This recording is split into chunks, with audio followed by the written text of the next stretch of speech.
¿cómo están ustedes? ¿Cómo están, hermanos? ¿Cómo están pasando este tiempo especial? Nosotros tratando de, en esta noche de martes, poder seguir con nuestro tema de dispensaciones y poder, por medio de la palabra de Dios, aprender un poco más.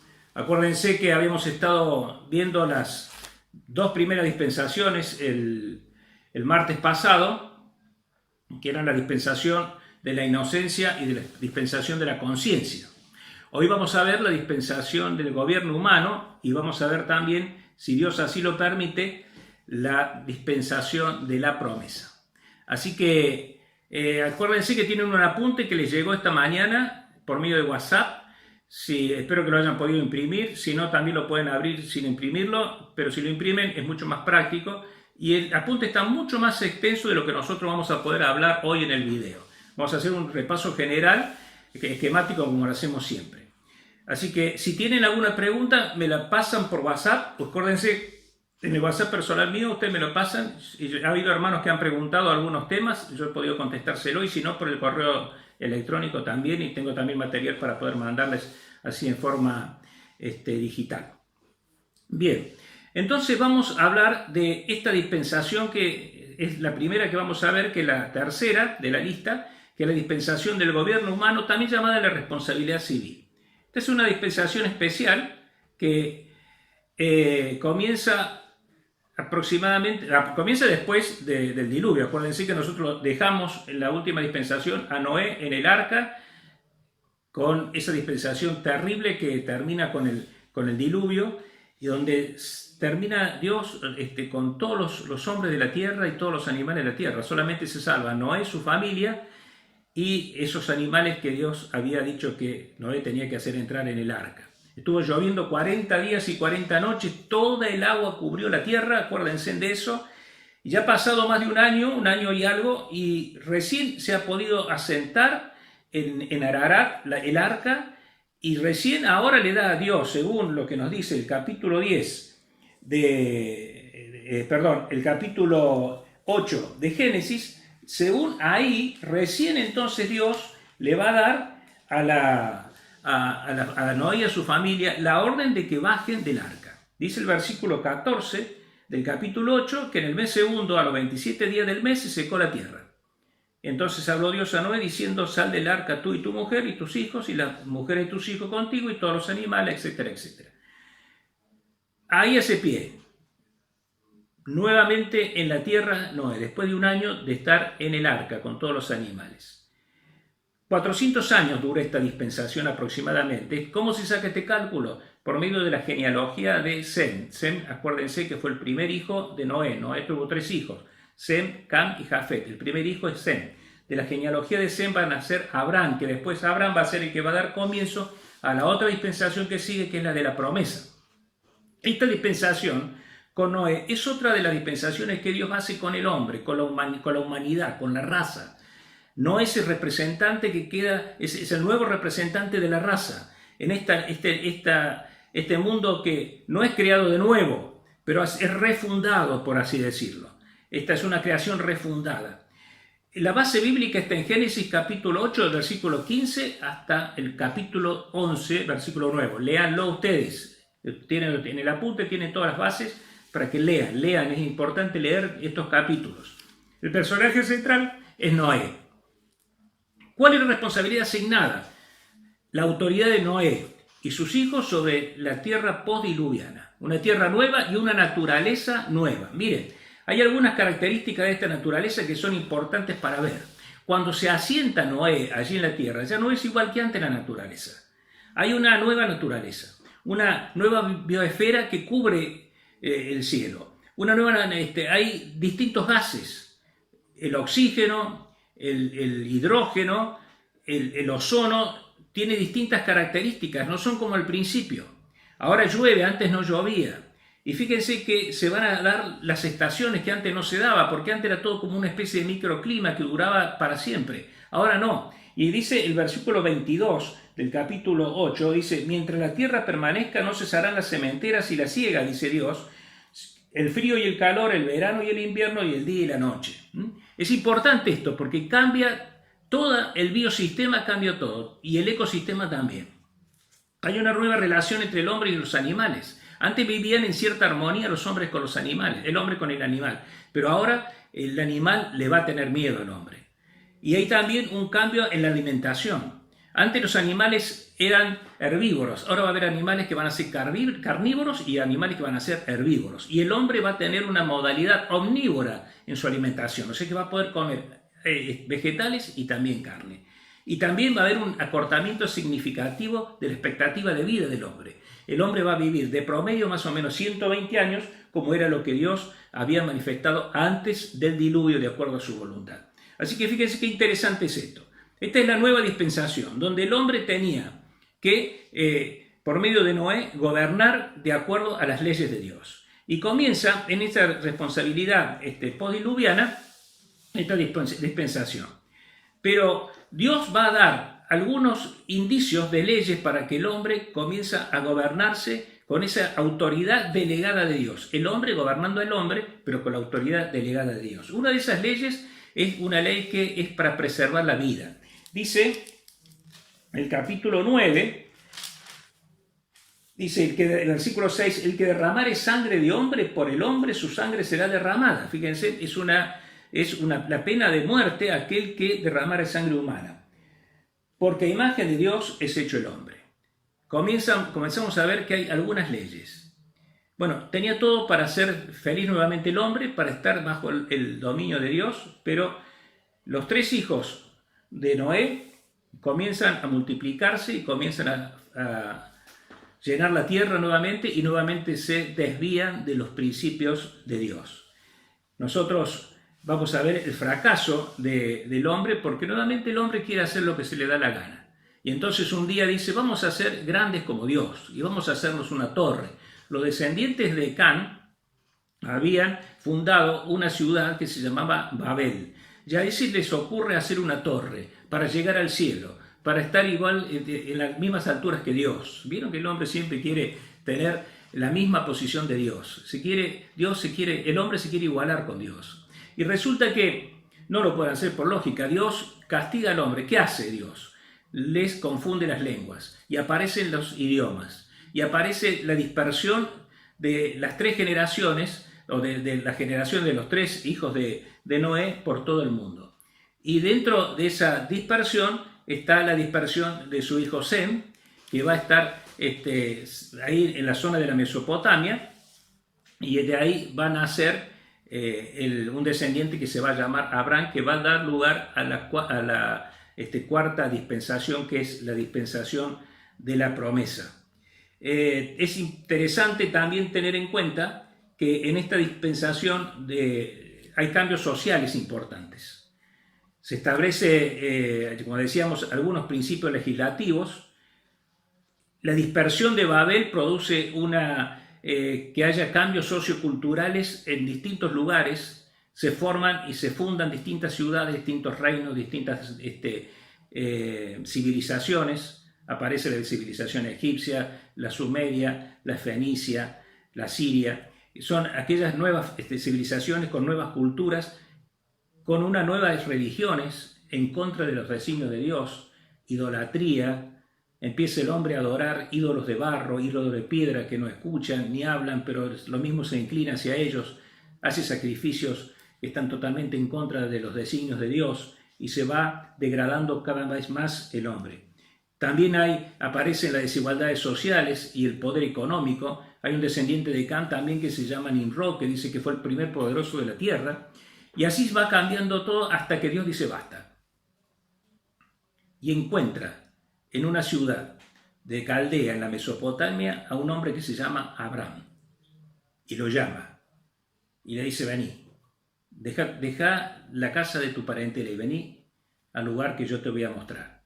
Y ese hombre es Abraham. Y ahí comienza otra dispensación, que es la dispensación de la promesa. Tenemos que ir un poco rápido porque no nos da, pero ustedes tienen todos los apuntes, tienen todo bastante desarrollado.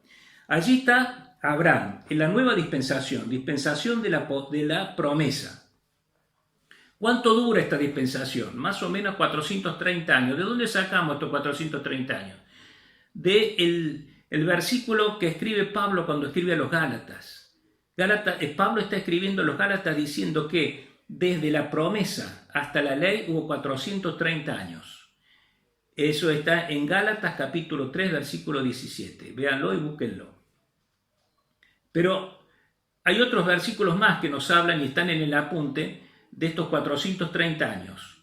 Algunos están en Éxodo, otros están en Hechos y otros están también en Génesis. Así que ustedes los tienen ahí, después los buscan, después los estudian y después los vamos a ir. Yo les voy a hacer algunas preguntitas que se los voy a pasar por WhatsApp para que después podamos contestarlas. No podemos extendernos mucho ahora por el tiempo. La base bíblica está en Génesis capítulo 11, versículo 10, al Éxodo capítulo 18, versículo 27, porque esta dispensación termina en el monte Sinaí. Ahí termina, los pies del monte Sinaí, cuando Dios va a dar la ley. Ahí termina esta dispensación. El personaje central es Abraham, pero también es un personaje muy importante Jacob, su nieto, y también Moisés, que va a ser después el que va a llevar a la libertad al pueblo de Israel. Esta dispensación, tengámoslo presente, no es como la dispensación anterior, la anterior y la anterior que fueron con la humanidad, con la raza humana, con el género humano. Esta dispensación, Dios la concuerda, se la da como mayordomía a un pueblo, comenzando por Abraham, y va a fundar un pueblo especial, un pueblo escogido por Dios. Ya no va a tratar más Dios con la humanidad, va a tratar con un pueblo escogido. Miren cómo va cambiando el enfoque que Dios le da a su legado, a su palabra revelada, de acuerdo a la voluntad que Él tiene para con los hombres. ¿Qué responsabilidad le da Dios a Abraham? Le da una responsabilidad que está basada en la fe puesta en Dios y en las promesas que Dios le da a Abraham. Sobre todo que un día le iba a dar una tierra especial, una tierra prometida. Pero fíjense qué interesante, porque hay varios aspectos dentro de esa promesa, porque Dios hace un pacto con Abraham. Y es un pacto muy especial. Y dentro de la promesa es una promesa muy extensa, que tiene que ver con la tierra, pero también tiene que ver con otras cosas, que es interesante que nosotros podamos verla. Dios le promete a Abraham, podemos, si ustedes quieren, podemos ir a la Escritura. Génesis capítulo 11. Vamos a buscar en Génesis capítulo 11. Cuando Dios llama a Abraham. Si nosotros empezamos a leer el versículo 27, vamos a encontrar los descendientes de Tare y ahí vamos a llegar a Abraham allí en Ur de los caldeos. Pero después del capítulo 12, versículo 1 dice, pero Jehová había dicho a Abraham, vete de tu tierra, de tu parentela y de la casa de tu padre, la tierra que te mostraré. Y mire la promesa, y haré de ti una nación grande y te bendeciré, engrandeceré tu nombre y serás bendición. Bendeciré a los que te bendijeren y a los que te maldijeren, maldeciré y serás bendita en ti todas las familias de la tierra. Más adelante dice, en tu simiente será bendita todas las naciones. Esta dispensación de la promesa es importante porque esta promesa tiene varias características que se cumplen todas, porque las promesas de Dios siempre se cumplen. Y todavía estas promesas están vigentes, fíjense. La dispensación terminó, pero las promesas están vigentes. Porque Dios hace un pacto con Abraham que todavía está vigente. Es interesante que lo tengamos presente, anótelo ahí en su cuaderno. El pacto con Abraham y las promesas con Abraham todavía están vigentes, anótelo, porque es importante. Le dijo que iba a tener una nación grande, y así fue. Todavía la nación, el pueblo de Israel es una nación grande, es una de las más grandes del mundo. Forma parte del grupo de los 6, de los más poderosos del mundo. Dijo que su nombre iba a ser engrandecido. Miren, las 3/4 partes del mundo basan su fe y su religión en descendientes de Abraham. El Islam, que es la más grande de todas las religiones, en Ismael, descendiente de Abraham. Y en Abraham lo toman como su padre. El judaísmo igual, el cristianismo lo mismo. Fíjense si no fue engrandecido el nombre. Dice, los que te bendijeren serán benditos y los que te maldijeren serán malditos. Siempre en la historia pasó que las naciones que se pusieron en contra de Israel perdieron. Dios tuvo un castigo especial para ellos y lo va a tener en el final de los siglos, Cuando veamos la escatología, cuando veamos la dispensación del reino, vamos a ver que las naciones que tuvieron en contra de Israel después de la gran tribulación van a ser juzgadas, va a ser el juicio de las naciones por estar en contra de su pueblo, que su pueblo sigue siendo el pueblo de Israel. Después dice que en su simiente serán benditas todas las naciones, y así fue. En la simiente de Abraham, por medio de la genealogía de su hijo Judá, iban a ser, ¿quién? El Señor Jesús. Y en él iban a ser benditas todas las naciones. Y ahí nace la iglesia. Y ahí somos benditos todos aquellos que hemos creído en el Señor Jesucristo como nuestro Salvador. Y después le prometió la tierra de Canaán. Y se la dio para que ellos pudieran vivir ahí. Y bueno, hubo algunas peripecias que vamos a ver por qué fracasa esta dispensación. Como decíamos, dentro de los personajes centrales está Abraham, está Isaac, su hijo. Abraham tiene dos hijos, uno es Ismael, que va a dar lugar a los ismaelitas. Ese es un hijo que tiene, Pablo lo llama el hijo de la carne, lo tiene con su sierva, con Agar.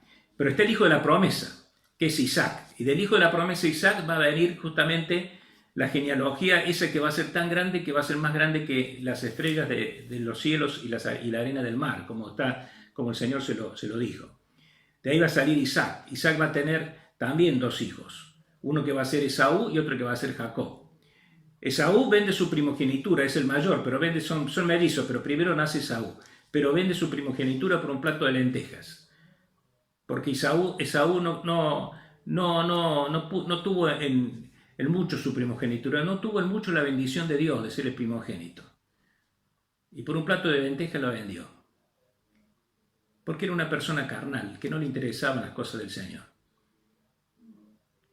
Que la carne no nos impida tener las bendiciones del Señor, hermanos. Cuidémonos. No seamos como Esaú. Y está Jacob. Que Jacob también tenía lo suyo. Lo engaña a su padre, también con la complicidad de su mamá. Y recibe también, no solamente la primogenitura vendiéndole en forma no del todo correcta a su hermano, comprándole a su hermano la primogenitura, sino que también lo engaña a su padre y obtiene la bendición. Tiene que huir de allí, tiene que huir a la Mesopotamia. Bueno, allí la historia es muy hermosa, tenemos todos el libro de Génesis para leerlo, donde está la historia de Jacob, cómo Jacob se encuentra, tiene una visión maravillosa donde Dios le reafirma la promesa que había hecho con su abuelo Abraham, allí en Betel. Después tiene que seguir huyendo y va a llegar un momento que va a pelear con Dios, allí en Peniel, porque era así Jacob, era terrible, no lo soltaba al ángel de Dios hasta que le diera una bendición. Y bueno, después Jacob tiene 12 hijos, nosotros ya conocemos la historia, y los hijos después lo engañan a él como él engañó a su padre, pero de la forma más cruel lo engañan. Le tienen mucho celo al penúltimo de ellos, que es José, y entonces un día, mientras están en el campo, toman a José y se lo venden a unos mercaderes que pasaban por ahí. Y toman la túnica que su padre le había regalado a José, la manchan con sangre de un animal y se la presentan a su padre diciendo que había sido despedazado por las fieras del campo. Su padre tiene un dolor terrible que nunca lo puede superar. Y ellos quedan con ese cargo de conciencia. José es vendido a Egipto, allí lo compra un noble de la corte de Faraón y lo lleva a su casa y lo pone como mayordomo de su casa. Como José era una persona íntegra que creía en Dios, prospera la casa de este noble que se llamaba Potifar, pero de aquí que la mujer de Potifar se enamora de José y quiere tener relaciones con él, y José le dice que no puede pecar contra Dios ni contra tampoco su Señor, que había puesto su confianza en él. Y entonces la mujer, lo acusa falsamente y es puesto preso José, y allí en la cárcel conoce a un copero y a un panadero del faraón. Ellos salen después en libertad. José les adivina un sueño que ellos habían tenido. En ese sueño decía que el copero iba a sobrevivir, y así fue. Y un día el faraón, acuérdense, Esto hay que leerlo porque es maravilloso. Yo se lo estoy contando así a muy largo, muy grandes rasgos. Un día el faraón sueña que 7 vacas, ve siete vacas que son gordas y aparecen 7 vacas flacas y se comen las 7 vacas gordas. Y no sabe de qué se trata, está angustiado. Y entonces cuando comenta esto con su copero dice, había en la cárcel alguien que yo le dije que si las cosas me salían como él me decía, yo le iba a decir a usted y me olvidé. Y hay en la cárcel alguien que se lo puede adivinar este sueño. Lo llaman a José. José adivina el sueño. José dice, lo interpreta, no lo adivina, sino que lo interpreta. Y dice José, mire, las 7 vacas flacas son 7 años de sequía. Primero va a haber 7 años de abundancia, pero la sequía va a ser muy grande.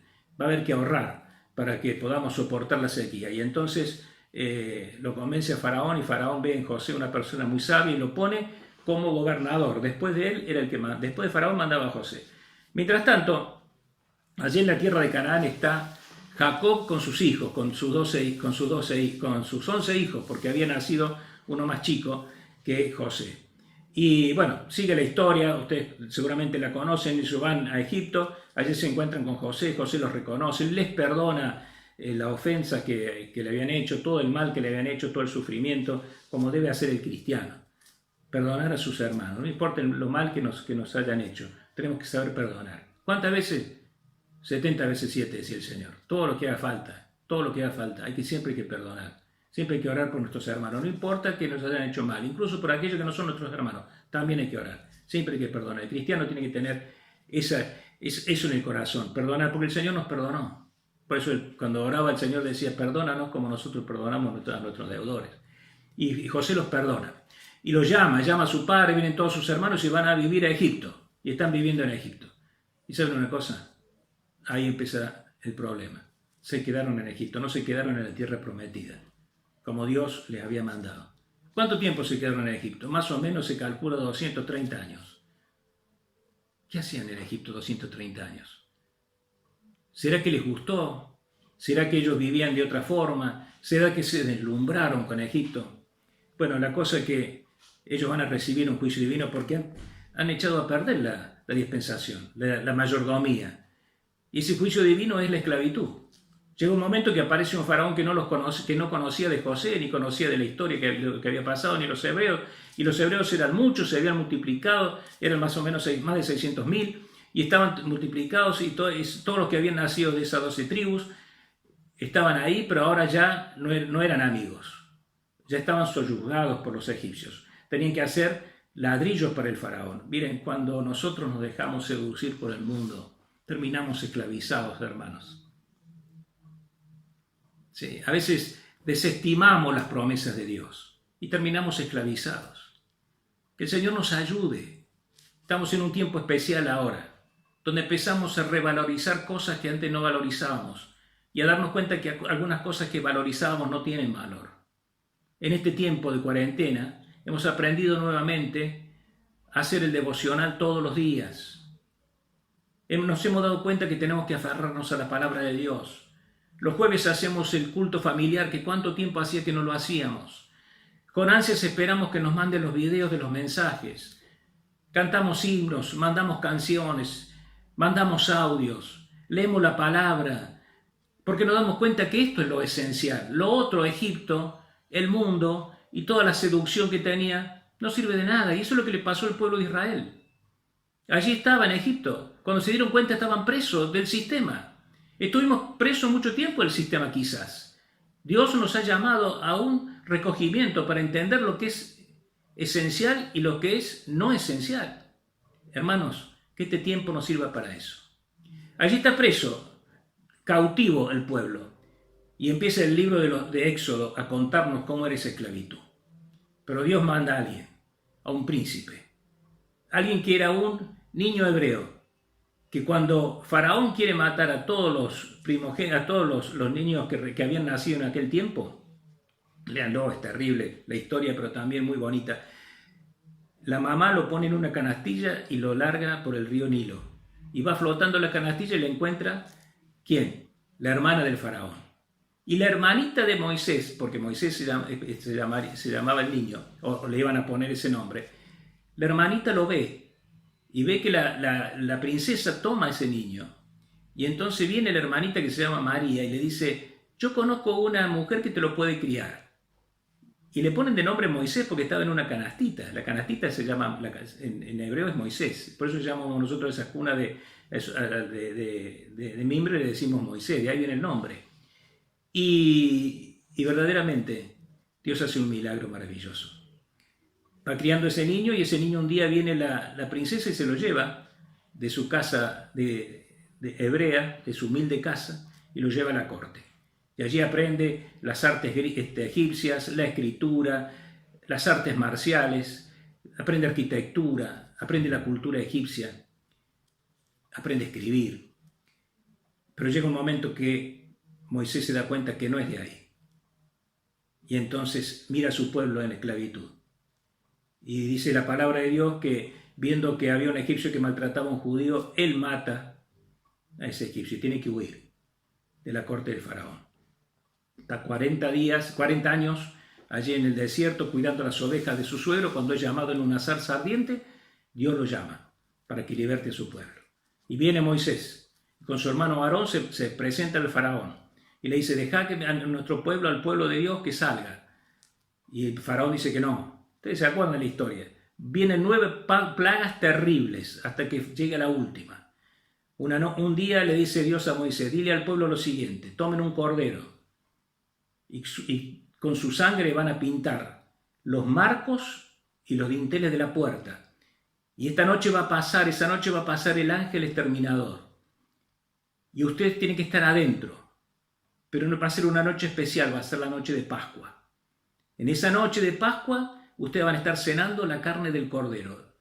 Y los dinteles y los marcos de la puerta van a estar pintados con la sangre del cordero. La Pascua. Allí está el pueblo comiendo la Pascua. Esa noche especial, cuando empiezan a escuchar el lamento, los gritos, los alaridos, los aullidos de dolor, de desesperación de los egipcios, sus primogénitos, sus hijos mayores están muriendo. Pero no pasa el ángel de la muerte ni se mete en la casa de los judíos, porque hay sangre que está marcando los postes y los dinteles de las casas del pueblo de Dios. Esta es la semana de Pascua, amigos. A los amigos que saben ver estos videos. Esta es la semana de Pascua. Pascua no es un huevo de chocolate ni es una rosca. Pascua es Cristo crucificado en la cruz del Calvario derramando su sangre. Cristo, el Cordero de Dios que quita el pecado del mundo. Su sangre derramada como la sangre del Cordero que pintaba los postes y los dinteles de la puerta del pueblo de Israel, es la sangre que nos salva de la ira de Dios. Pascua es sustitución. Es un cordero que sustituye nuestras vidas pecaminosas. Pascua es amor representado en el Dios que entrega a su Hijo unigénito para que todo aquel que en él crea no se pierda, mas tenga vida eterna. Eso es Pascua. Cuando usted el domingo diga que está celebrando domingo de Pascua, sepa que está celebrando la resurrección del Señor Jesús. Pero es la resurrección de aquel Cordero de Dios que murió por nosotros, que fue sepultado ese viernes a la noche, a la tardecita. Y que cuando las mujeres en el domingo a la madrugada quisieron ir y cuando estaba despuntando el sol, tratar de aromatizar ese cadáver que estaba en la tumba, se encontraron que la tumba estaba vacía. Y ya no estaba más porque el Rey de Reyes y Señor de Señores había resucitado. Cristo resucitó. Él vive y vive para siempre y quiere darte vida. Tienes que creer en el Señor Jesucristo como tu Salvador. Hermanos, ese es el mensaje de Pascua. Cristo vive, hermanos. No tengamos miedo. Cristo vive en nosotros, vive entre nosotros. Esa noche se presentó a los discípulos y entró ahí en el aposento alto y mostró sus manos horadadas. Y dijo, soy yo, no tengan miedo, miren mis manos, miren mi costado, soy yo. Ah, el Señor Jesús, el Cordero de Dios que quita el pecado del mundo. Qué maravilloso. Amigo, tienes que creer en el Señor Jesús como tu Salvador. El pueblo de Israel sale en esa noche terrible. Sale, juntan todas sus cosas, comienzan a caminar y Egipto no lo puede creer. Y los más de 600.000 personas comienzan, sin contar las mujeres y los niños, en un éxodo hacia el desierto. Y se van y abandonan Egipto, pero Dios va con ellos. Como Dios va con nosotros, hermanos. No importa las pestes, no importa las pandemias. Y es más, te digo, si me tocara morir por el coronavirus, no me importa, porque sé que la sangre preciosa del Señor Jesucristo me ha dado vida eterna. Y un día me voy a juntar con Él y con aquellos que me hayan precedido. Y esta es nuestra esperanza, porque Cristo es vida y es vida eterna, porque Él resucitó y nosotros vamos a resucitar con Él. Qué maravilloso. Y allá va el pueblo de Israel. Y tenemos mucho para contar también. Pero llega un momento que llegan a la cumbre, a los pies del monte Sinaí. Y en el monte Sinaí, en la cumbre, está Dios esperándoles para darles la ley. Pero ese es motivo de la próxima dispensación, que la vamos a ver, si Dios quiere, en junio. A lo mejor ya estamos todos juntos nuevamente, como iglesia, reunidos. Hermanos, que el Señor nos bendiga. Aferrémonos a la cruz de Cristo. Aferrémonos en esta Pascua a pensar y a recordar que la sangre preciosa del Cordero de Dios nos salvó, nos libró, rompió nuestras cadenas, nos libertó y nos dio esperanza porque resucitó. Y con Él vamos a resucitar nosotros también. Él nos da fuerza para seguir adelante. Que el Señor nos bendiga.